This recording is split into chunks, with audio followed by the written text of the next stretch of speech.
Bonjour, nous sommes le lundi 14 octobre 2019. Nous allons faire un point sur le marché des cryptos et le Bitcoin.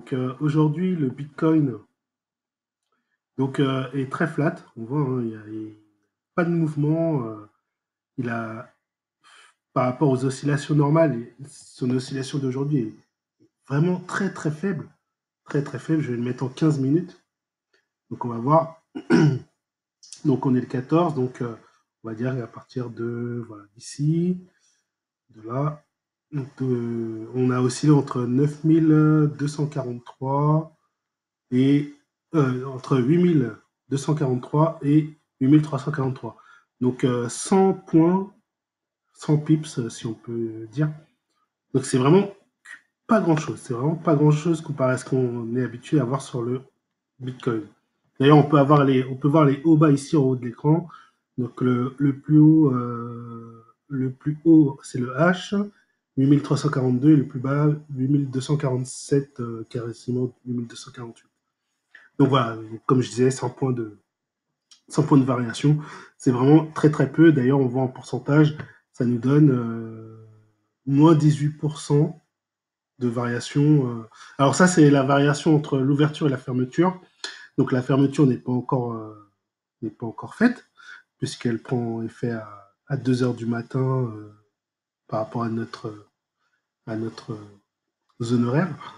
Euh, mais voilà, entre l'ouverture et maintenant, le C c'est la clôture, mais vu que c'est pas clôturé, on va dire que c'est maintenant. Et le O, donc c'est l'ouverture. Donc on a une variation entre 8278 et 8270. Donc on ne prend pas en compte, voilà. Si on prend juste en compte l'ouverture et la fermeture, ce qui fait une variation de moins 0,16% actuellement. Donc voilà, donc vraiment très très faible aujourd'hui. Je pense qu'il n'y a pas beaucoup de volume. On est quand même dans le vert par rapport à mon indicateur, mais bon, on flirte avec, je pense, le rouge. Alors, on va regarder. Alors moi tout à l'heure j'ai mis mon graphique et du coup de corrélation. Et voilà, donc j'ai vu ça, j'ai dit waouh. Donc en fait, le crypto, il se fait dépasser en fait par toutes celles que j'ai sélectionnées. C'est une vingtaine de cryptos, je crois. Et ben là, on voit que le Bitcoin, il est en dessous de toutes ces cryptos-là, de toutes les cryptos que j'ai sélectionnées. Et donc celle qui superforme le Bitcoin, vraiment, donc on a l'Atom en violet, on a l'XRP en bleu, on a le TRX en marron, on a le BNB en marron clair, et là en vert, on a le XLM. Et je vais m'arrêter là. Donc déjà, là on a les 6 plus performantes par rapport au Bitcoin. Alors, si je reviens ici, maintenant je vais regarder donc du coup la progression en fait des altcoins en général, donc de l'indice altcoin. Donc en daily, l'indice altcoin, donc lui, on voit qu'il est toujours haussier, bougie bleue, bougie haussière. Et il a dépassé celle d'hier, donc c'est une petite bougie haussière, mais c'est une bougie haussière qui pour l'instant est à 1% environ de performance entre l'ouverture et maintenant.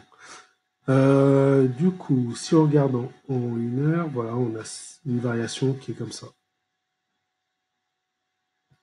On va regarder plutôt en 15 minutes pour faire le parallèle avec ce qu'on avait tout à l'heure. Donc là, par rapport au Bitcoin, on voit que c'est quand même un peu haussier. C'est pas haussier de fou, mais c'est haussier. Donc on a une cassure de la maille mobile, on a dépassé, là on s'est maintenu au-dessus. Puis là, tout à l'heure à 9h45, essoufflement, et on a commencé à reflirter avec la moyenne mobile. Donc là, on est sur ces bases. Voilà.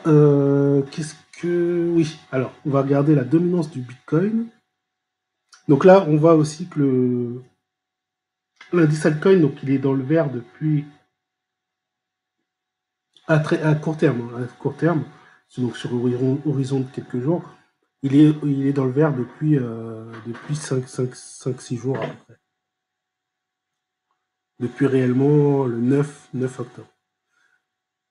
Ça ne veut pas dire que pour autant, les altcoins, vous voyez, c'est pas forcément haussier, mais c'est dans le vert parce que on est dans une zone où de probabilité de haussière. Ça ne veut pas dire que ça va finir haussier, mais c'est une probabilité. Alors, donc si on regarde le signal de la dominance du Bitcoin par rapport aux autres crypto-monnaies, donc on voit que le Bitcoin perd du terrain aujourd'hui, il est baissier en dominance, donc sa dominance perd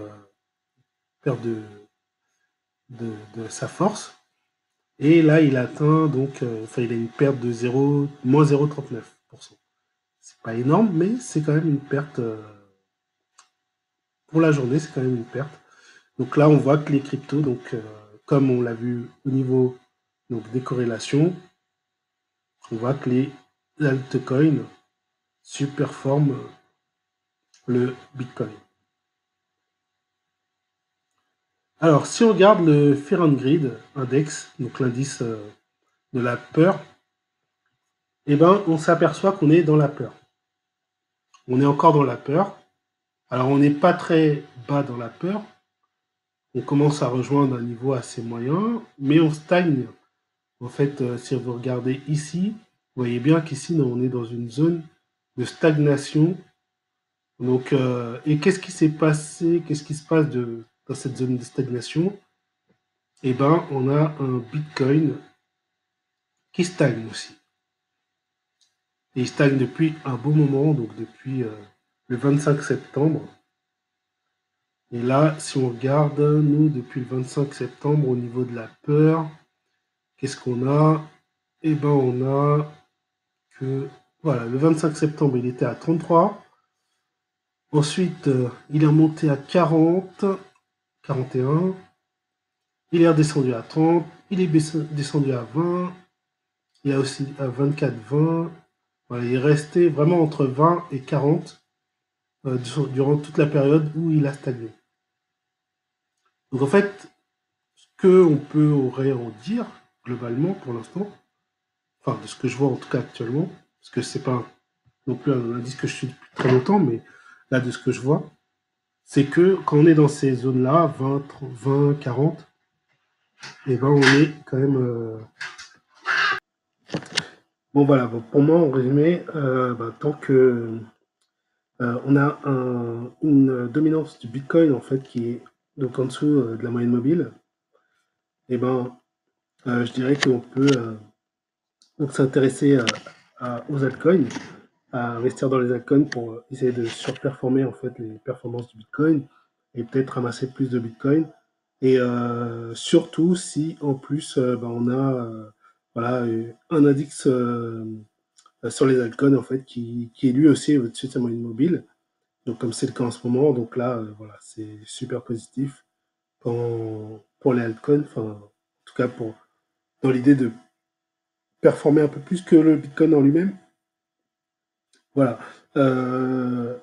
Pour l'instant, bon, on n'est toujours pas non plus dans un marché comme on a connu fin 2017, où effectivement on avait vraiment une altcoin saison où les altcoins ont fait des performances vertigineuses. Bon, il y avait un contexte, etc., qui créait ça. Pour l'instant, en tout cas, voilà. C'est, on peut faire quelques petits trucs sur l'altcoin, mais c'est pas encore phénoménal pour l'instant.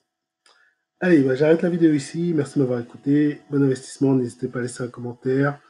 Et je vous dis à bientôt. Ciao.